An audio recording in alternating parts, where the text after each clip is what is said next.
Hola, mi nombre es Gabriela y en cuanto a la materia de biología molecular y celular, vamos a estar hablando el día de hoy sobre la membrana celular. La membrana celular es una estructura laminar que encierra, define sus límites y contribuye a mantener el equilibrio de la célula, el equilibrio entre el interior y el exterior, permitiendo las condiciones para el metabolismo interno. La plasmática es muy pequeña, ya que no se puede ver con microscopios ópticos, sino que tiene que ser un microscopio electrónico. De hecho, la medida es entre 7.5 a 10 nanómetros. La membrana se compone casi totalmente de moléculas de proteínas y lípidos. Los lípidos, de hecho, forman una bicapa, dos capas de lípidos, y las proteínas están inmersas en la membrana y también por algunos carbohidratos oligosacáridos. La membrana celular tiene una bicapa de fosfolípidos.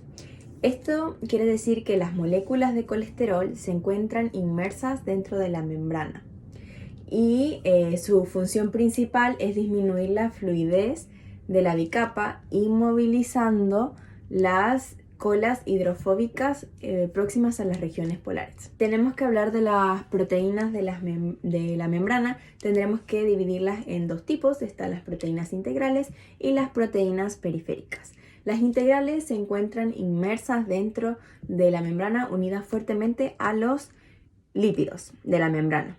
Y las proteínas periféricas son exteriores a la bicapa y están unidas mediante enlaces más débiles a las cabezas polares, lipídicas o a otras proteínas integrales. Se define como glucocáliz a la superficie externa de la membrana formada por la zona glucídica de glucolípidos y glucoproteínas. La membrana semipermeable habla de que la impermeabilidad de la membrana no es absoluta. Esto quiere decir que es selectiva, dejando pasar o no pasar distintos materiales al interior de la célula. Hablemos de las funciones de la membrana plasmática. Una de ellas es el límite celular y también controla la entrada y salida de materiales debido a que, como mencionamos antes, tiene una membrana semipermeable.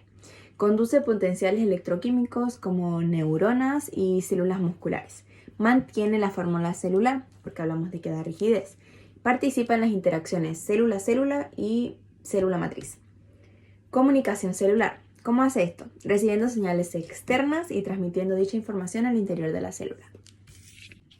¿Y cómo pasan estos materiales? Estos materiales pasan a través de transportes. Los transportes es el mecanismo mediante el cual entran a la célula los materiales que se necesitan, mientras también salen los materiales de desechos y las secreciones celulares. Pueden ser transporte pasivo, que es en el cual la membrana celular no necesita energía, y puede ser también transporte activo, en el cual la membrana celular sí requiere del uso de energía para ya sea que deje entrar materiales o salgan materiales o desechos. Por ejemplo, si hablamos de transporte pasivo, podemos hablar de la ósmosis. La ósmosis es el movimiento que hacen las moléculas de agua, a través de la membrana semipermeable. Y esto no requiere energía. De hecho, se mueven desde menor concentración a mayor concentración, que esto hablaría a favor de su gradiente. ¿Para qué pasa esto? Para igualar las concentraciones a ambos lados de la membrana. Por lo tanto, las moléculas que utilizan el transporte por ósmosis principalmente son moléculas de agua. El transporte primario es un ejemplo de un transporte activo. Este utiliza energía para mover moléculas a través de la membrana celular. Entonces lo hace en contra de su gradiente de concentración, por eso necesita energía. Existen también procesos llamados endocitosis y exocitosis. ¿Cuál es la diferencia de ambos? Endocitosis es el proceso mediante el cual las células internalizan moléculas grandes o partículas, incluso células, englobándolas en vesículas. Es como que las succionan. La exocitosis, por el contrario, es cuando se expulsan ya sean materiales de desechos o secreciones, porque se dividen también en dos tipos, en excreción y en secreción.